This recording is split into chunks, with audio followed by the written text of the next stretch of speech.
uji kinerja PPG Batch 4 tahun 2025. Perkenalkan, nama saya Kori Aina SSY, mahasiswa PPG di LPTK Universitas Islam Negeri Palopo, Sulawesi Selatan dengan nomor NIM 2502811346. Pada hari ini, Rabu, tanggal 21 Januari 2026, saya akan melaksanakan real teaching di MA Nurul Imam, Desa Randawagung, Kecamatan Sumber Jambe, Kabupaten Jember, Provinsi Jawa Timur, pada kelas 10 dengan materi jual beli dan model pembelajaran PBL. Semoga dengan adanya video ini akan menjadikan saya sebagai guru profesional dan semoga bermanfaat bagi kita semua. Terima kasih, selamat menyaksikan. Wassalamualaikum warahmatullahi wabarakatuh.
Selanjutnya saya absen dulu.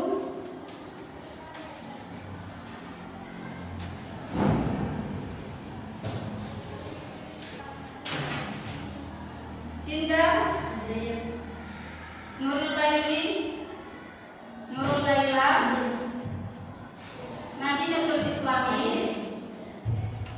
Cynthia, Alisa Nurtasari, Pipin Duwiyani, Linda Ayu Lestari, Naini, Maisaro, Dina Nuraini, Rosa Kamila, Maulidatul Ilmiyah, Safiratul Hasanah. Hadir semua ya? Alhamdulillah, hari ini tidak ada yang sakit. Semoga yang sehat diberikan umur yang barokah. Dan yang sakit diberikan kesembuhan.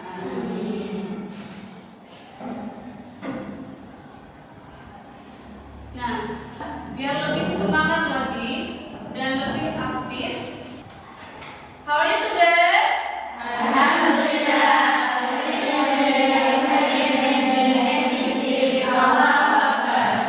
Sekali lagi, how are you today? Alhamdulillah.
Hadis riwayat Ibnu Majah, yaitu sesungguhnya jual beli berdasarkan suka sama suka.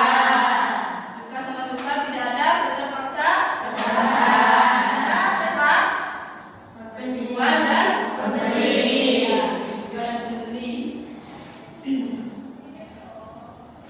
Nah, ini sudah paham ya tentang pengertian muamalah atau jual beli. Kalau misalnya sudah paham, kita langsung ke rukun dan syarat jual beli.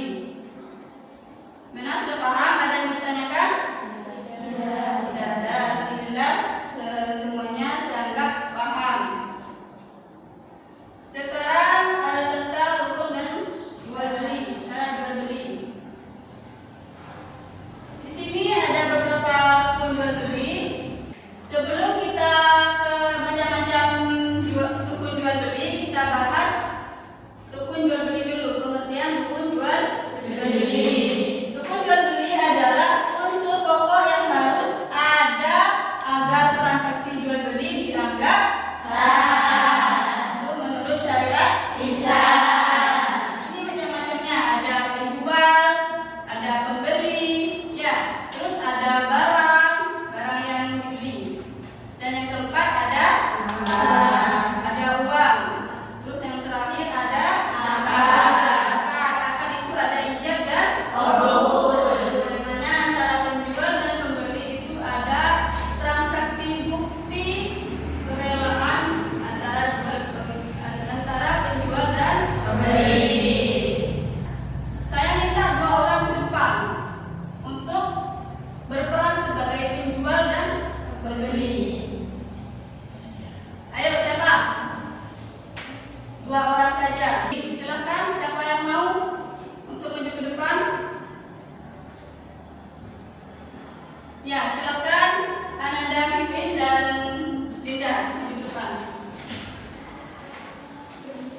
mengetahui kadarnya dan sifatnya.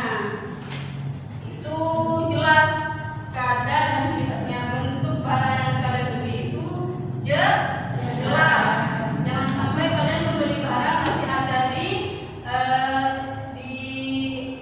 orang lain, maksudnya masih belum ada di dalam dijual. Ya, harus jelas bentuknya. Terus yang terakhir, baik barang maupun uang siap dibayarkan sesuai dengan penerimaan. Dari sini ada yang ditanyakan? Ada paham ya? Sekarang beralih ke ijab dan qaul. Ijab adalah ucapan dari pihak penjual yang menawarkan barang. Terus qaul adalah ucapan penerimaan atau persetujuan dari pihak pembeli. Nah, ijab dan qaul disebut apa? Syarat. Pernyataan saling ridho antara penjual dan pembeli, baik secara lisan, tulisan maupun perbuatan yang menunjukkan kesepakatan. Itu sudah paham? Dan juga ini ada akad yang cukup dengan isyarat, ya. Ada dengan isyarat atau ucapan lisan, tetapi ada yang harus dilakukan secara tertulis, baik itu dalam bentuk nota, kwitansi atau kontrak perjanjian, ya. Jadi bisa melalui tertulis, jual beli itu melalui tertulis. Misalnya kalian membeli tanah, membeli mobil atau yang lainnya, itu bisa dengan kwitansi atau nota atau perjanjian. Itu akad. Nah, barusan sudah jelas barang yang sah diperjualbelikan, ya. Nah, ini jual beli yang terlarang. Maksudnya apa? Jadi ada yang sah, barang yang sah tapi dilarang untuk dijualbelikan. Seperti apa? Jadi itu ada dua. Yang pertama, jual beli yang sah tetapi terlarang. Yang kedua, jual beli terlarang dan tidak sah. Nah, yang kedua ini terlarang dan tidak sah untuk diperjualbelikan. Ini macam-macamnya. Jual beli yang sah tetapi terlarang. Yang pertama itu jual beli yang harganya di atas atau di bawah harga pasar. Ya, misalnya kalian membeli sesuatu yang tidak tahu harga pasar itu berapa, ya, dan menawar harga di bawah pasar atau lebih tinggi. Misalnya nyogok penjualnya karena kalian memang benar-benar butuh barang itu, ya, dengan harga di atas pasar. Itu tidak boleh, harus sama harganya, itu sama dengan harga pasar. Terus yang kedua, membeli barang yang sudah dibeli dalam proses tawar menawar. Ini juga tidak boleh, ya.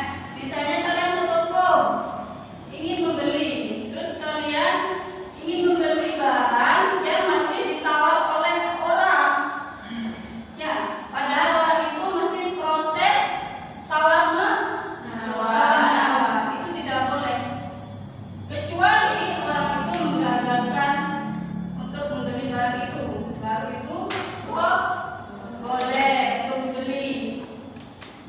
Terus yang ketiga, ihtikar. Apa ihtikar? Ihtikar, penimbunan.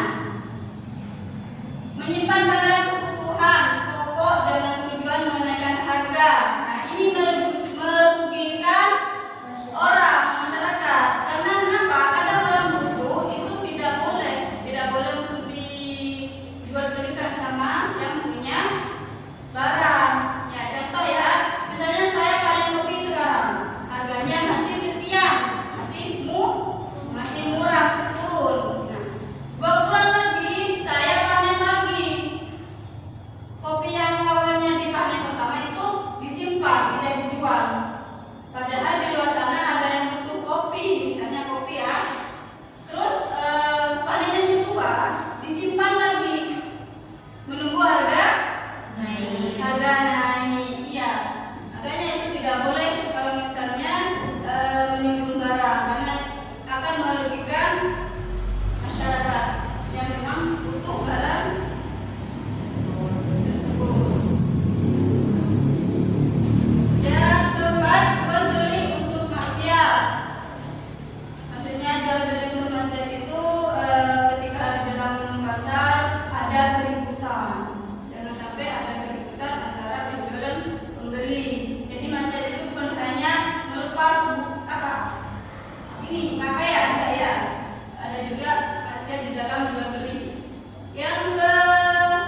jual beli, kalian yang menjadi pedagang yang banyak atau yang sering membeli itu ada hikmahnya.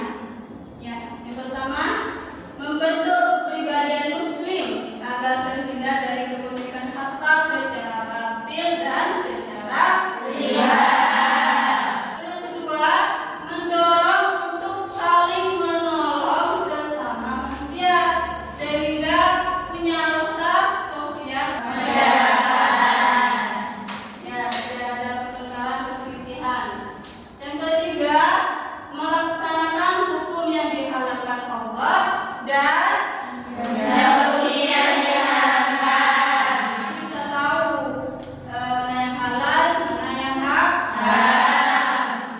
Dan yang terakhir, mendidik pihak penjual dan pembeli agar memiliki sifat yang punya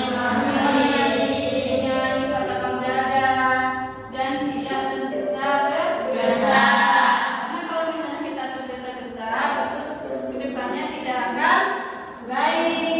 Ya, apapun itu yang tergesa-gesa atau terburu-buru tidak baik. Ada yang ditanyakan? Paham ya? Ya, baik. Kalau misalnya sudah paham, saya bentuk kelompok ya. Bentuk kelompok 3 kelompok, 1 kelompok 5 orang. Silakan dibentuk ini kelompok 1, kelompok 2 dan kelompok 3.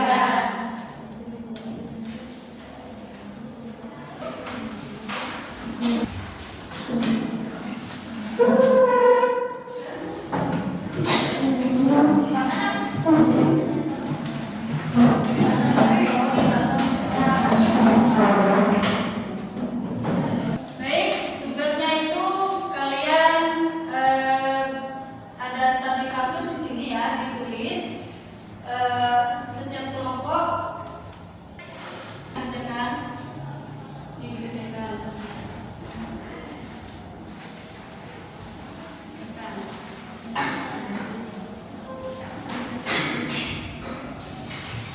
Jadi di situ ada tadi kasus ya tentang jual beli online.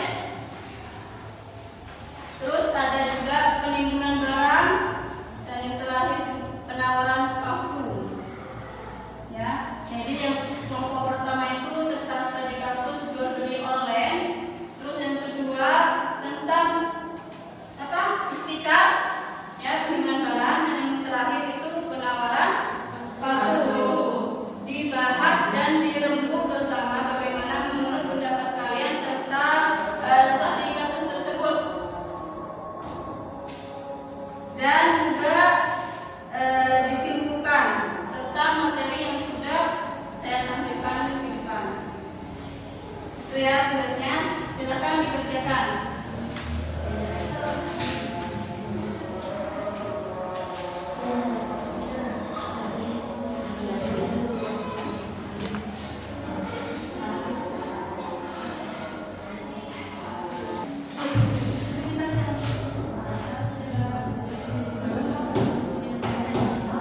Mana ada yang ditanyakan?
tidak menipu, gurau dan taktis.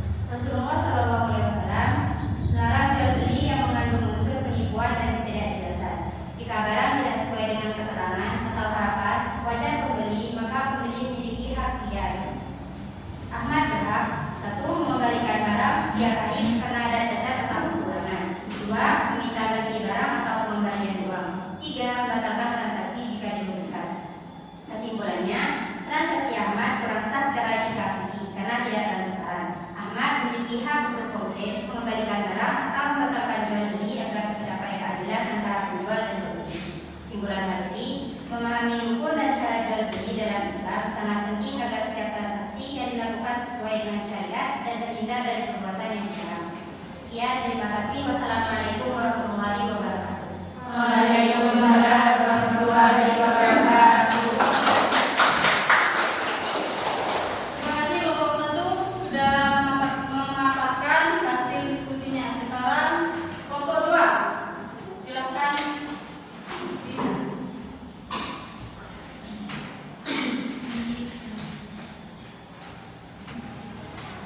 Assalamualaikum warahmatullahi wabarakatuh. Waalaikumsalam warahmatullahi wabarakatuh. Perkenalkan, nama saya Madinatul Islami. Saya mewakili kelompok 2 yang berjudul kasus penimbunan barang ikhtiar.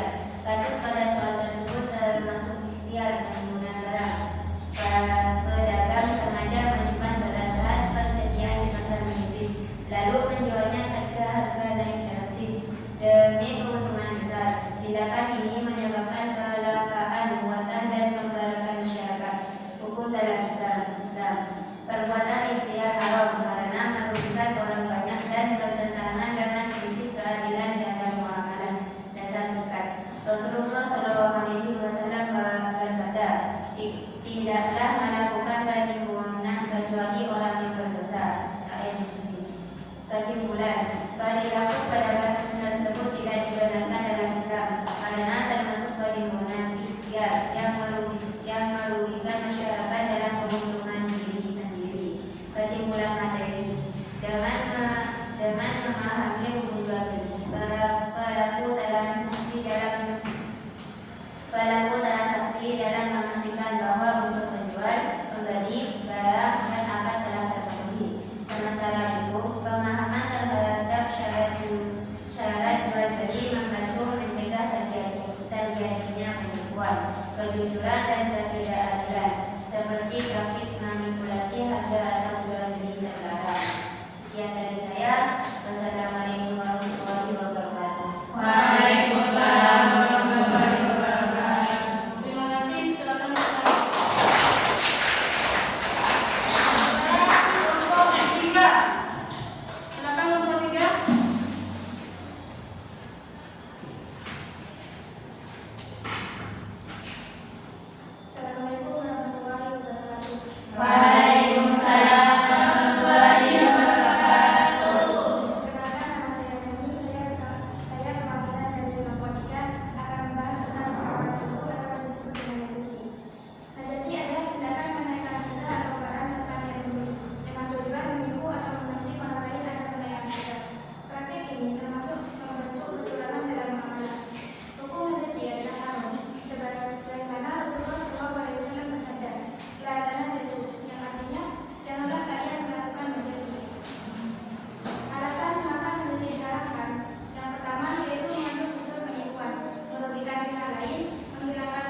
Ya, hasil dari diskusinya.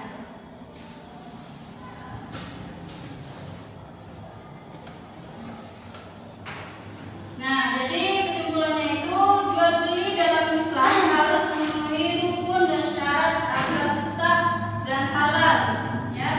Jadi harus memenuhi syarat dan rukun, ya, biar sah. Larangan dalam jual beli bertujuan menjaga keadilan, kejujuran dan kebenaran harta. Jadi kita harus jujur dalam hal melakukan transaksi jual beli. Ya, udah paham? Nah. Dan saya ucapkan terima kasih banyak karena selama pembelajaran hari ini berjalan dengan lancar, kalian sangat kompak dan aktif. Terima kasih banyak saya ucapkan. Dan diakhiri dengan doa. Silakan ketua kelas untuk memimpin doa kembali.